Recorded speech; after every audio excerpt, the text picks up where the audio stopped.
Eu sou o Maico Monteiro e hoje eu vou falar sobre o princípio da isonomia nas licitações pela Lei Complementar 123 de 2006. Como todos devem ter ouvido falar, a licitação ela faz parte do nosso dia a dia. E a licitação em si, ela tem o cunho de ser transparente pelos agentes públicos e toda aquela burocracia de inadimplência, etc., eles são obstáculos para que se consiga fazer uma licitação de forma adequada. Pensando nisso, o princípio da isonomia ele visa o quê?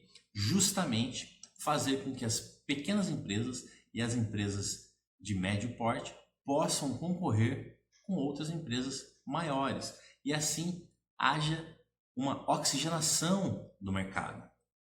E nós temos respaldo na Constituição Federal, nos artigos 146, inciso 3º, parágrafo único, artigo 170, inciso 9 e artigo 179 da Constituição.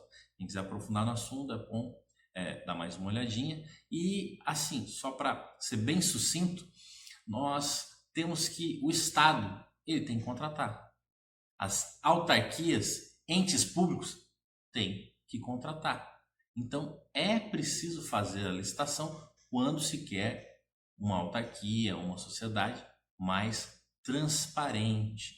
Então, visando e prisando sempre por essa transparência, vou tentar aprofundar um pouquinho mais sobre o tema. Quando a gente fala de princípio da isonomia, a gente está falando do quê? De igualdade, na tentativa da gente igualar essas empresas a concorrer com empresas maiores. E com isso elas têm algumas vantagens. Mas antes da gente verificar essas vantagens, vamos verificar quais são as modalidades da licitação. Mas ainda antes disso, eu gostaria de dizer qual é o conceito da licitação no entendimento de Meirelles, que é o procedimento administrativo mediante uma vantajosa proposta, com o intuito e a promoção do desenvolvimento social, seja de cadeias de produtos e serviços ou algum bem de consumo. O procedimento ele se desenvolve através de uma sucessão ordenada de atos que vinculam a administração os licitantes e que propicia igualdade de oportunidade a todos os interessados que têm acesso e querem ter acesso ao edital, como fator de eficiência e moralidade nos negócios administrativos. Tá ok? Isso tudo visando sempre a competição e, claro, no final, o lucro, certo? O que nós temos que primar para que se haja a licitação de forma correta? Primeiro, a proposta mais vantajosa. O processo ele deve ser formal, por escrito, seguir um script, um edital. E deve sempre haver o princípio da ampla defesa e o princípio que nós vamos tratar aqui da isonomia, que é da igualdade. Princípio da eficiência e moralidade, certo? Critérios objetivos. Quando se vai fazer uma licitação, você tem que saber para que é a licitação. Ela não pode ser vaga. Quero contratar tal coisa. Não, tem que especificar. Eu quero contratar, por exemplo, um serviço de limpeza. Para quê? Qual tipo de limpeza? Praça pública, casa de município, escola, um colégio determinado, vários colégios. Qual é o intuito geral desse edital, no caso dessa licitação? E a vinculação ao edital a tipo de pagamento, como é que vai ser feito, qual é a forma, o que vai ser a contrapartida, porque afinal de contas as empresas elas visam o quê? O lucro, certo? E o mais importante, a ampla concorrência, porque deve haver a competição para que seja algo não oneroso, e sim vantajoso também à sociedade, certo? Então vamos lá, as modalidades de licitação, algumas vocês já conhecem, tenho certeza absoluta, outras a gente vai exemplificar rapidamente aqui. Primeira de todas, talvez você já tenha ouvido falar, é a carta convite, onde é expedida várias cartas a empresas interessadas a licitar determinadas situações, seja segmento de serviço, ou prestação de serviço, ou seja fornecimento de algo, certo? Beleza, nós temos a tomada de preço. Talvez tenham ouvido falar também a tomada de preço, você vai verificar qual é o preço, o valor mais vantajoso para se contratar de forma global aquela licitação, correto? E a gente tem a ampla concorrência, que ela possibilita a participação de quaisquer, exatamente, quaisquer interessados que preencham o requisito mínimo de qualificação exigido pelo edital. E ela está fundamentada no artigo 22, parágrafo 1º da Lei 866 de 93, que é a Lei de Licitações. Uma que vocês com certeza conhecem é o concurso, que é o concurso público. Então segue-se o edital, tem os requisitos são preenchidos, passa-se por uma gama de processo e é feito o concurso. Temos também o leilão, provavelmente já tenham ouvido falar também, acontece muito, né, de forma judicial, quando se é tomado um bem ou algo do gênero. E temos uma modalidade que poucos conhecem, que se chama modalidade de consulta, onde, por exemplo, uma prefeitura ou algo do gênero contrata um especialista que ele tem amplo conhecimento na área de causa para tomar conta ou para ele dar uma sugestão ou soluções para determinadas áreas. Exemplo, o prefeito contrata um especialista dos Estados Unidos e traz para o Brasil para atuar na área de segurança pública. Então ele veio contratado na forma consultiva, tá certo?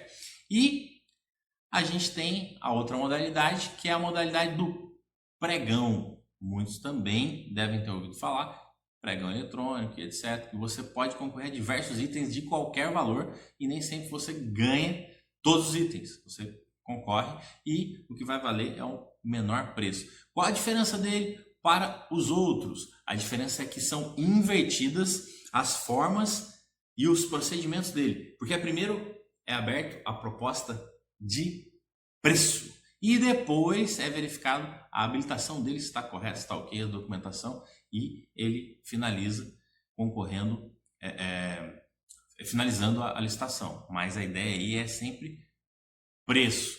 Onde entra o tratamento isonômico que a gente está falando aqui nesse artigo? Ele entra com as microempresas e empresas de pequeno porte. Elas têm algumas vantagens que nós podemos verificar na própria Constituição Federal, no artigo 170, inciso 9, e artigo 179, certo? O que acontece? Vamos ver aqui. Ela estabelece normas e regras gerais para o cumprimento e para que elas possam concorrer na licitação. Vai concorrendo uma empresa normal, vamos dizer assim, limitada, e uma EPP, ela sempre vai ter vantagem. Uma microempresa, ela vai ter vantagem sobre a outra, referente a prazo, documentação, preço. Então, por exemplo, se a empresa limitada ganhou com uma vantagem de 10%, por exemplo, ela pode recorrer daquela decisão e igualar o preço ou diminuir ainda o preço para ela obter a vantagem. E muita gente não sabe disso e acaba não concorrendo ou deixando de ganhar uma licitação por conta disso, certo? Então, vamos ver o que mais aqui que nós temos. Por fim,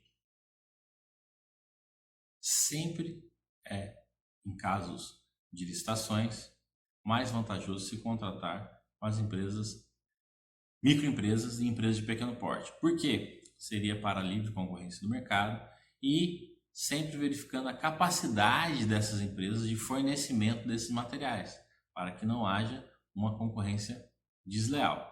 Com isso, nós verificamos que os princípios que regem a administração pública, eles devem ser abordados de maneira ampla, bem como eles devem ser cristalinos, ou seja, transparentes. Todos os procedimentos da administração pública, eles devem ser transparentes. Quanto mais transparente, melhor é o governo, melhor é a sociedade e tudo que rege a sua volta. Porque com o andamento licitatório e esse princípio da isonomia visando sempre os dois lados, porque eu acho interessante que às vezes a administração pública ela falha com o microempresário ou a empresa de pequeno porte e muitas vezes o poder público deixa ela ilesa. Então, autarquias deveriam licitar e acabam não licitando. Isso também é complicado e acaba prejudicando uma determinada classe ou um grupo de pessoas. A ideia da licitação em si, desse princípio da isonomia, seria promover o crescimento de forma igualitária do país todo. Então, quando você abre para as microempresas concorrerem, e no município, por exemplo, e elas não concorrem, o dinheiro no município ele não circula.